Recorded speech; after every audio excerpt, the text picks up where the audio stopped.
Gadis muda, pintar bergaul, cantik dan berkulit sawo matang. Lahir dalam keluarga priayi bernama Kinasih. Tak seperti namanya, Kinasih yang artinya kasih, ternyata hidup tak serta-merta dipenuhi kasih. Mari kita simak ceritanya, Kinasih mati dalam pasungan. Temanggung era 60-an. Kinasih waktu itu kelas 3 SMA. Sebagai gadis cantik dan pintar bergaul, tentulah dia menjadi primadona di sekolahnya. Banyak pria-pria yang ingin memilikinya. Dia sangat populer. Tapi Kinasih bukan wanita yang mudah dipacari begitu saja. Butuh usaha ekstra untuk mendapatkan hatinya. Dan ada satu pria yang bisa, sebut saja Purbo, yang sebenarnya adalah pria yang cuek, tidak populer, namun rupawan. Tapi dia kurang bisa mengekspresikan rasa sayangnya, dan entah kenapa Purbolah yang berhasil mendapatkan hati Kinasih. Mereka pun menjalin hubungan hingga lulus SMA, tanpa saling tahu latar belakang keluarga masing-masing, sampai tiba mereka dalam usia matang untuk menikah. Sebagai anak perempuan, tentulah Kinasih selalu dituntut untuk segera menikah oleh orang tuanya. Apalagi Kinasih adalah anak tunggal. Tapi entah kenapa, Kinasih tak segera memperkenalkan Purbo kepada orang tuanya. Mungkin karena Kinasih tahu sifat orang tuanya, terutama bapaknya, yang selalu berpesan untuk mencari calon suami yang sama-sama dari keluarga priayi. Karena Purbo hanyalah anak dari seorang pedagang sapi dan sekarang mengikuti jejak bapaknya. Cukup sukses sih sebenarnya, tapi tetap saja bukan dari kalangan priayi, apalagi pegawai negeri. Tapi karena sudah kepalang cinta dan didesak, mereka berdua berembuk. Dan Purbo memutuskan untuk melamar Kinasih. Sekiranya pada tahun 64 atau 65, datanglah keluarga Purbo ke rumah Kinasih. Mereka disambut dengan baik dan ramah. Terjadi obrolan hangat meski keluarga Purbo harus pulang dengan jawaban yang masih mengambang. Keluarga Kinasih tidak menolak lamaran Purbo, tapi juga belum menerima, dengan alasan akan berembuk dulu dengan keluarga besarnya dan akan dikabari kapan hari. Purbo dan Kinasih pun saling optimis untuk hubungan mereka, tanpa mereka berdua tahu itu adalah terakhir kalinya mereka saling bertemu.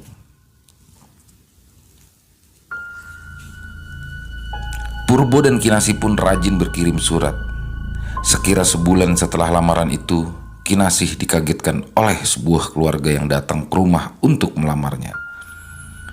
Tapi bukan Purbo, melainkan anak dari kolega bapaknya, sebut saja Aji, anak juragan cengkeh yang kaya raya. Perangainya angkuh, hitam, legam dan bertubuh gempal. Tentu saja Kinasih menolak, marah dan langsung masuk kamar. Tidak mau menemui siapapun. Selang waktu keluarga Aji pun pulang. Di situ ayah Kinasih murka dan marah besar. Ora usah ngarep-ngarep Purbo, bapak ora sudi duwe mantu PKI. Jadi ternyata selang beberapa hari Purbo melamar, ayah Kinasih mulai mencari informasi tentang latar belakang keluarga Purbo. Jadi info yang dia dapat adalah ayah Purbo pernah ikut organisasi COBSI atau SOPSI yang katanya adalah organisasi underbau dari PKI. Tapi menurut Pak Sukarbin, info ini didapat secara serampangan seperti kurang valid dan mengada-ngada. Tapi prinsip sudah tegak, tak akan goyah. Kinasih dan Purbo tak akan pernah bisa bersatu. Pak Sukarbin adalah anak dari ART di rumah Kinasih. Umurnya hampir sebaya dengan Kinasih, lebih muda 2 tahun tepatnya. Lanjut, dalam keputusasaannya, Kinasih tetap mencoba mempertahankan hubungannya dengan berkirim surat dengan Purbo. Pak Sukarbin lah yang saat itu sering mengantarkan suratnya ke kantor pos. Tapi hanya satu kali dibalas. Kinasih pun tidak menyerah. Dia semakin sering mengirim surat, bahkan sempat menuduh Pak Karbin menyembunyikannya. Tapi bagaimana lagi? Memang tak ada surat balasan dari Purbo.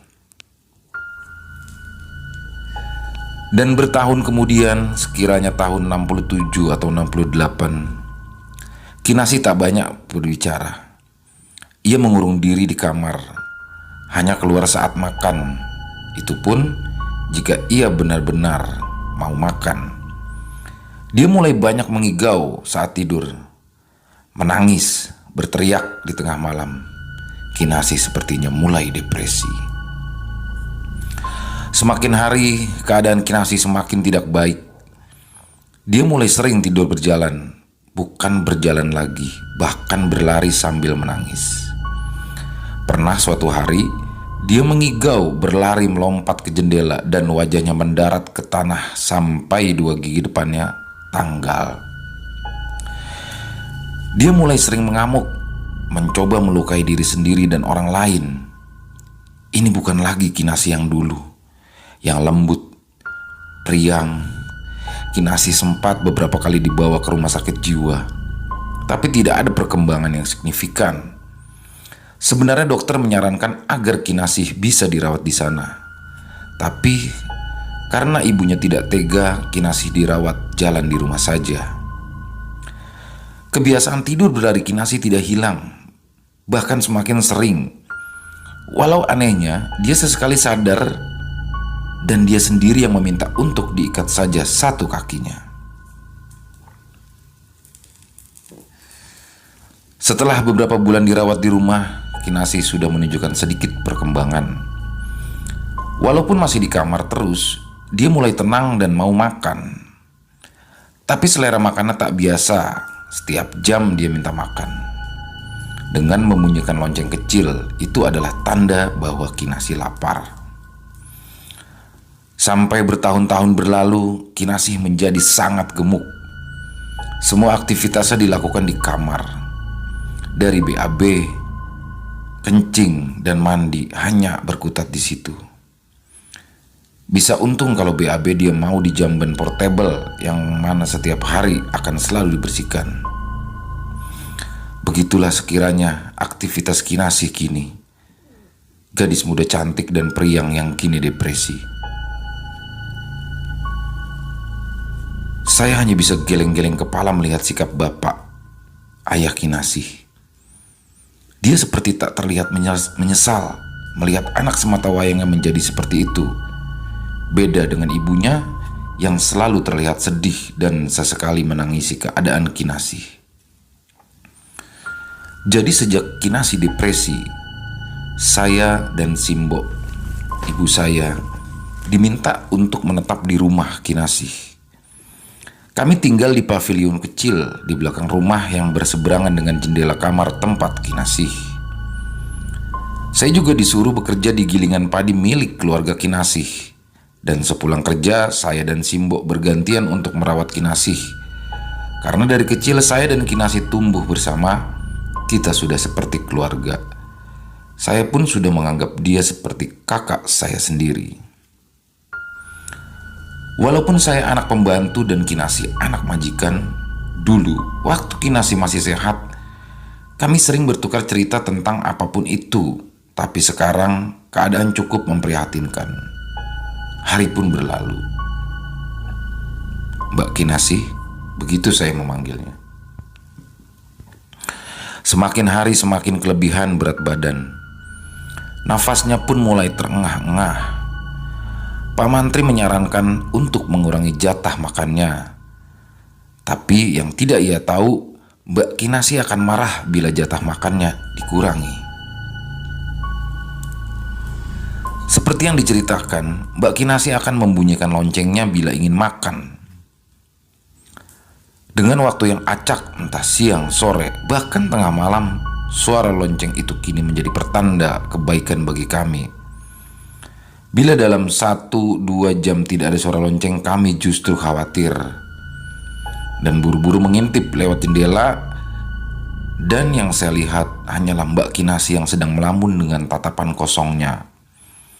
Menurut pandangan saya, Mbak Kinasi tidak sepenuhnya depresi, karena dia masih bisa ngobrol nyambung dengan saya walaupun itu kadang-kadang. Tapi di lain waktu, dia akan mengamuk dan akan menyerang orang di sekitarnya. Dan suatu malam sekitar jam 10, saya mendengar suara kayu yang patah, gedubrak, dan suara lonceng yang tak henti dibunyikan. Saya pun bergegas menghampiri kamar Mbak Kinasi. Ternyata tempat tidurnya roboh. Karena waktu itu Mbak Kinasi mau BAB, dan ketika ia menggeserkan badannya, entah kenapa tempat tidur itu roboh di bagian pinggirnya. Dengan satu kakinya yang dirantai, dia menangis dengan kotorannya yang sudah terlanjur keluar. Sangat menyedihkan. Di situ sepertinya dia sadar. Dengan tangisan bak anak kecil dia memanggil-manggil saya. "Tulung Bin, tulungin Bin, Karbin." Dengan tergopoh-gopoh, saya menggeser badan Mbak Kinasi. Tak peduli lagi saya ada kotoran yang mengenai baju saya. Di situ ada Simbok dan ibu yang masuk. Bapak cuma mengintip saja dari luar. Dan tiba-tiba Mbak Kinasi pun terdiam. Melihat saya, mengambil garpu makan di sebelahnya dan menyerang saya. Saya yang belum siap tak sempat menghindar. Dicucukkanlah garpu itu mengenai pundak saya sambil dia berkata, "Purbo, Purbo, Purbo." Saya pun berlari menjauh. Mbak Kinasi mencoba mengejar saya tapi tertahan karena satu kakinya dirantai. Keadaan pun ricuh, saya keluar kamar. Untung garpu itu tak terlalu tajam, jadi tidak menimbulkan luka yang cukup berarti bagi saya. Apakah di situ saya marah? Tidak. Justru saya menjadi semakin iba dengan Mbak Kinasi. Saya ke kamar mandi, membersihkan diri sembari menangisi Mbak Kinasi. Malang sekali nasibnya. Setelah mandi, keadaan di sana masih tegang. Tapi Mbak Kinasi sudah tenang, sudah dibersihkan sama Simbok. Tapi dia masih menangis lirih. Saya mengintip dari jendela. Mbak Kinasi menangis mencari saya, memanggil-manggil nama saya. "Bin, Karpin, nangendi Karpin, konrene, aku arek jalu ampuro, Bin Karpin."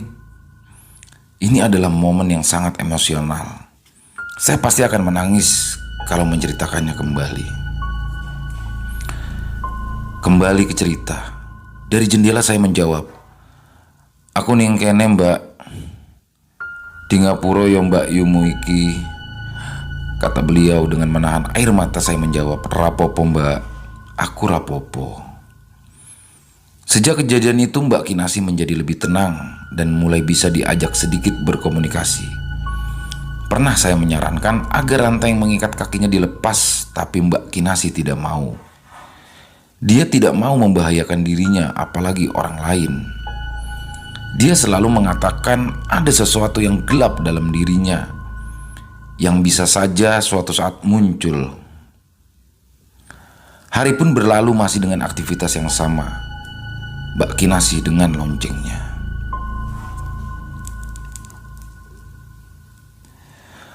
Temanggung 1968. Keadaan masih sama. Satu kaki Mbak Kinasi masih dirantai. Cuma karena beliau kian bertambah gemuk, mulai ada luka-luka di pergelangan kakinya. Dan masih sama seperti dulu, saya harus selalu sigap ketika beliau membunyikan loncengnya. Tapi entah kenapa, akhir-akhir ini gangguan tidurnya mulai kumat lagi. Hampir setiap subuh suara lonceng tak berhenti berbunyi.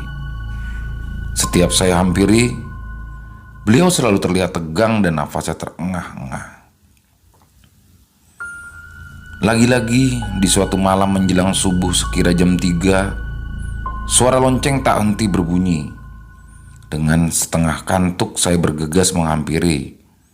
Terlihat Mbak Kinasi nafasnya terengah-engah. Sepertinya ia mimpi buruk lagi. Tapi kali ini berbeda. Ia terlihat sangat ketakutan. Sambil menangis dia berkata, "Arep tekan, kapan koyo ngene iki?" Saya tidak bisa berkata apa-apa. Segeralah saya buatkan teh hangat untuk menenangkannya. Perlahan beliau mulai tenang dan berhenti menangis. Beberapa saat kemudian dia tersenyum sambil menatap saya, mengacungkan dua jarinya dan menepuk pundak saya sambil berkata, "Matur nuwun Yopin." Tatapannya tidak kosong. Entah kenapa saya saat itu merasa Mbak Kinasi berada dalam tingkat kewarasannya yang tertinggi. Subuh pun menjelang. Saya harus melakukan aktivitas lain. Tapi yang saya tidak tahu itu adalah terakhir kalinya saya bertemu dengan Mbak Kinasi dalam keadaan hidup. Karena keesokan harinya, Simbok menemukan Mbak Kinasi sudah kaku, tak bernyawa. Entah apa penyebabnya. Kalau kata Pak Mantri sih gagal jantung. Sungguh alasan yang sangat klise. Kinasi mati dalam pasungan.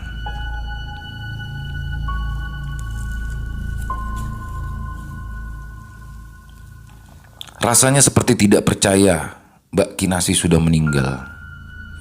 Kenapa Mbak Kinasi meninggal semudah itu? Mungkin karena jiwanya sudah cukup menderita selama ini. 29 hari setelah kepergian Mbak Kinasi, rasanya ada yang kurang. Tidak ada lagi suara lonceng yang harus membangunkan saya. Pilu sekali jalan hidupnya. Tapi hidup masih harus terus berjalan dan hari pun berlalu. Dan di suatu malam saya terbangun oleh suara lonceng. Kali ini dengan irama yang lambat.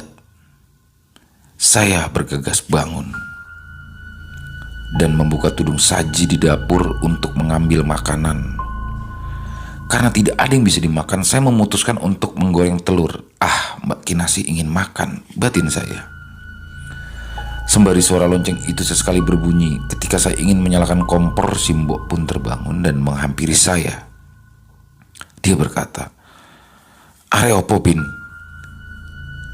"Itu loh Mbak Kinasi." Sebelum saya menyelesaikan kalimat, saya baru sadar, astagfirullah. Saya baru saja menyadari kalau Mbak Kinasi sudah meninggal. Kita berdua pun saling bertatapan, tapi tadi saya benar-benar mendengar suara lonceng itu, berani sumpah. Simbo pun mengajak saya untuk masuk lagi ke kamar. Dan ketika beberapa langkah ke depan, suara lonceng itu terdengar lagi. Kita berdua mendengarnya. Seketika itu kami bergidik, bergegas masuk, tapi suara lonceng itu masih ada. Simbok ini memang orangnya agak pemberani. Dia mengajakku untuk melihat. Aku pun yang agak penasaran juga ikut di belakang Simbok. Suara lonceng itu masih ada. Sampailah kami di depan jendela bekas kamar Mbak Kinasi. Di situ Simbok bilang, "Wesno, Simbok, Karbin, Bapak, Ibu, wes ikhlas." Perlahan-lahan suara lonceng pun hilang. Saya pikir kejadian itu akan berhenti di waktu itu. Ternyata belum. 40 hari sudah berlalu. Pikiranku masih bertanya-tanya mengingat kejadian suara lonceng tempo hari. Nampaknya bapak atau ayah Kinasi mulai menunjukkan penyesalan. Dia sering sakit dan melamun setiap hari. Semua pekerjaan mengurus 7 tempat gilingan padi semua dipasrahkan ke saya. Dalam beberapa pembicaraan dia sempat berkata, "Rasanya mau mati kalau merasakan semua ini." Tapi itu kita kesampingkan dulu. Kembali ke cerita waktu itu musim panen. Pastilah tempat penggilingan akan dipenuhi oleh para pelanggan. Saya pun menjadi sangat sibuk dan lelah hari itu. Waktu itu hari terasa biasa saja. Sepulang kerja, saya langsung mandi dan tidur. Tanpa sadar, saya melewatkan sholat maghrib. Sekira jam 10 malam, Simbo membangunkanku untuk sholat Isya. Dengan sedikit malas saya mengambil wudhu dan sholat. Jadi antara pavilion kamar mandi ada jalan kecil di mana disitulah jendela bekas kamar Mbak Kinasi berada. Waktu saya sempat menengok sebentar, tapi tidak ada perasaan apa-apa. Singkat cerita, setelah sholat saya kembali tidur. Dalam tidur saya mengalami ketindihan. Mungkin karena kecapean setelah berusaha untuk menggerakkan, akhirnya saya bisa terbangun. Kata orang tua zaman dulu, kalau kita ketindihan, setelah bangun kita harus membalikan bantal kita. Itu memang sudah jadi kebiasaan saya kalau pas ketindihan. Dan ketika saya ingin membalik bantal, saya mendengar sayup suara orang bernyanyi. Sumbernya dari depan pavilion. Saya coba cermati, memang benar ada suara itu. Saya yang penasaran mencoba mendekati sumber suara nyanyian itu masih ada. Sampailah saya di depan pintu. Saya langsung membuka pintu, suara itu hilang. Tapi di depan saya melihat sosok perempuan mirip Mbak Kinasi waktu dulu semasa masih sehat. Wajahnya tak terlihat pasti, cuma bentuk tubuhnya saja. Disitulah saya terpaku. Perlahan sosok itu berjalan mendekat, dan memang benar itu adalah wujud Mbak Kinasi yang dulu. Di situ saya ketakutan, tidak bisa bergerak. Sosok itu tersenyum dan berkata, "Bin, Karbin." Saya langsung roboh dan merangkak masuk. Saya tutup pintu dan menangis memanggil Simbo. Simbo pun terbangun. Saya sulit bicara, hanya bisa mengajukan jari ke arah depan pavilion. Simbo pun keluar untuk melihat, tapi kata Simbo, tidak ada apa-apa. Sejak kejadian itu saya tidak berani tidur malam di pavilion. Saya tidur di salah satu tempat penggilingan padi milik bapak. Kebetulan ada satu kamar di sana dan berharap tak ada hal-hal aneh lagi. Tapi di situ saya malah selalu bermimpi didatangi Mbak Kinasih. Dan selalu terbangun di tengah malam, sangat tersiksa rasanya. Sekitar seminggu bermalam di situ, saya bermimpi didatangi oleh Mbak Kinasih, tapi dengan wujud ketika depresi, gemuk, rambutnya kusut tak beraturan. Di mimpi itu, Mbak Kinasih duduk membelakangi saya. Sambil membunyikan loncengnya, saya pun terbangun dari mimpi itu. Dan ketika mata saya terbuka, tahukah apa yang ada di depan saya? Ya, ada Mbak Kinasih di depan saya, tepatnya di samping ujung kaki kanan saya. Duduknya juga membelakangi saya, sambil membunyikan loncengnya dan terdengar suara nafasnya yang sangat berat. Di situ badan saya terasa kaku dan tak bisa bergerak. Mata saya pun seakan hanya terfokus pada sosok itu. Saya melihat wujud itu perlahan menjadi semakin besar dan semakin besar. Tubuhnya hitam agak mengkilat. Sudah bukan seperti Mbak Kinasih lagi, semakin besar, hingga hampir menyentuh langit-langit. Dan sosok itu pun menoleh. Wajahnya aneh dan mengerikan. Kepalanya mirip kerbau. Wajahnya mancung tapi rambutnya panjang tak bertanduk. Sosok itu hanya memandangi saya yang tengah mengaku tak bisa bergerak. Saya berdoa sebisanya dalam hati, dan perlahan sosok itu pergi menghilang. Setelah tubuh saya bisa digerakkan, langsung saya tarik selimut dan bersembunyi di dalamnya. Keringat saya bercucuran. Mana bisa saya tidur lagi? Saya terjaga hingga azan subuh berkumandang. Saya keluar dari tempat itu. Sudah ada terlihat para petani yang tengah berangkat ke ladang. Sungguh malam yang berat. Saya berpikir kalau begini terus saya bisa gila. Saya menerka-nerka ada yang tidak beres dengan Mbak Kinasih, tapi saya tidak tahu harus berbuat apa. Setelah kejadian itu saya memutuskan untuk kembali lagi ke pavilion. Minimal bila saya dihantui lagi ada Simbo di samping saya. Simbo mulai buka suara, mungkin karena tidak tega melihat saya terus-terus dihantui. Simbo juga mulai curiga kalau Mbak Kinasih selain depresi dia juga terkena teluh. Cukup nyambung sih kalau dihubungkan dengan apa yang saya lihat di tempat gilingan padi itu. Tapi entahlah, semua itu masih berbentuk prasangka saja. Sebenarnya jauh dalam hati saya sangat merasa sedih. Mbak Kinasih yang sudah saya anggap kakak sendiri, saya rawat saat sakit setelah meninggal malah begini. Serba bingung, apa saya harus menceritakan ke orang tua Mbak Kinasih? Hari pun berlalu, malam itu saya dan Simbo berada di ruang tamu kecil di pavilion. Saya sedang ngopi sambil ngerokok dan Simbo tengah menjahit celana saya yang sobek. Kebetulan esok hari saya akan mengantar sepupu saya yang akan menikah, giring nganten kalau bahasa Jawanya. Kami sedikit bercanda waktu itu sembari menjahit. Simbo bilang, "Kayak kuncung wae, wes meh rapi dek, kapan?" Kuncung adalah nama kecil dari sepupu saya hanya tertawa saja. Tapi ada yang memecah tawa saya, ya suara lonceng itu. Saya lihat Simbo tenang saja sambil terus menjahit. Simbo bilang, "Wes biasa kuwi, Bin. Meh saben mengi mesti ngono kuwi wes dikulinak wae." Perlahan suara itu hilang tapi tetap saja mengganggu pikiran saya.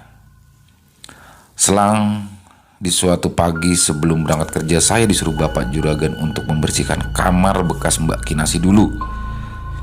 Ketika masuk kamar, saya langsung terbayang dulu ketika Mbak Kinasih masih hidup. Aroma kamar itu sangat khas, entah kenapa walaupun itu di pagi hari, saya masih merasa bergidik ngeri. Saya mulai menyapu, membersihkan barang-barang di situ dan saya menemukan sepucuk surat yang masih rapi terbungkus amplop. Di situ tertuliskan alamat tujuan yang saya sepertinya tak asing. Ya benar, itu alamat rumah Purbo, kekasih Mbak Kinasih dulu. Langsung saja saya selipkan surat itu di dalam baju. Setelah selesai membersihkan kamar itu, saya langsung berangkat kerja. Surat itu pun ikut saya bawa. Di pekarangan belakang lumbung padi, entah dorongan dari mana, saya merasa sangat penasaran ingin membuka surat itu. Dengan tidak sopan, saya pun langsung membuka surat itu. Tapi setelah saya buka lipatan kertasnya, saya urung membacanya. Dalam hati saya meminta maaf dengan Mbak Kinasih. Saya masukkan lagi surat itu ke dalam amplopnya. Dan ketika saya melihat alamat tujuannya, pikiran saya langsung berkata, saya harus bertemu Mas Purbo. Saya pun mencari cara untuk menuju alamat itu. Waktu itu kendaraan masih sangat jarang. Singkat cerita, bermodalkan 50 perak, saya mencari alamat Mas Purbo dan akhirnya ketemu. Dengan sedikit keraguan, saya ketuk gerbang rumahnya. Keluarlah seorang ibu-ibu setengah lansia membukakan pagar. Dia bertanya, "Madosi sinten Mas?" "Madosi Mas Purbo niki badhe ndugi ke surat saking Mbak Kinasih." Dan dengan buru-buru menyuruh saya masuk dan duduk. Di situ dia membuka laci di sebelahnya dan mengambil kumpulan surat-surat yang ternyata dari Mbak Kinasih. Dan sambil berkaca-kaca dia pun bercerita kalau Mas Purbo tidak di sini tapi di penjara. Jadi ternyata di suatu hari Mas Purbo dan teman-temannya terlibat perkelahian di sebuah tempat judi dadu. Dan entah bagaimana keadaan, perkelahian itu berubah menjadi adu golok, yang sialnya lagi ada satu orang yang tewas, kira-kira begitu. Jadi Mas Purbo dipenjara bersama beberapa teman-temannya yang terlibat perkelahian itu. Jadi masuk akal kalau waktu itu Mas Purbo hanya bisa membalas surat dari Mbak Kinasih satu kali saja. Singkat cerita, saya pun mengabarkan tentang meninggalnya Mbak Kinasih dan keadaannya dulu. Seketika ibu itu pun menangis. Terjadi pembicaraan yang panjang. Saya pun mulai terbuka dan menceritakan sikap Bapak Kinasih terhadap lamarannya Mas Purbo. Begitu juga tuduhannya tentang keluarga Mas Purbo yang terafiliasi PKI, yang nyatanya langsung ditepis oleh ibu Mas Purbo dengan alasan yang sangat meyakinkan. Dugaan saya benar tentang tuduhan Bapak Mbak Kinasih yang serampangan dan tidak mendasar, yang nyatanya malah menghancurkan hidup anaknya sendiri. Singkat cerita, setelah obrolan panjang dan lama itu saya pamit pulang. Ada perasaan agak lega dalam diri saya. Sampai di rumah saya pun bercerita kepada Simbo tentang pertemuan tadi. Simbo agak sedikit marah, tapi Simbo tahu kalau semua ini saya lakukan semata-mata karena kita peduli dengan Mbak Kinasih. Malamnya pun saya bermimpi bertemu Mbak Kinasih dengan wujud terbaiknya. Di situ dia berkata, "Suwon ya Bin, wes ngapukara dan kemateni aku." Saya pun terbangun dan lagi-lagi mendengar suara lonceng itu. Saya menangis, takut bercampur sedih. Lonceng itu dekat sekali, seperti ada di balik jendela kamar. Saya pun terus berdoa dan ada ketukan keras di jendela. Brak! Diikuti oleh suara yang menyuruh saya untuk diam. Sst, sst. Saya pun sejenak menghentikan doa.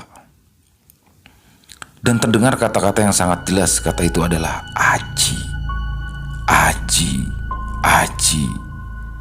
Dan gangguan itu hilang. Saya pun terjaga hingga pagi hari. Kejadian-kejadian selama ini hampir membuat saya depresi karena sudah tidak kuat lagi. Saya pun curhat ke seorang ustadz tentang apa yang saya alami. Dan menurut Pak Ustadz memang benar, selain depresi, Mbak Kinasih juga terkena teluh berupa jin. Tapi Pak Ustadz tidak mau menyebutkan siapa yang mengirim teluh itu.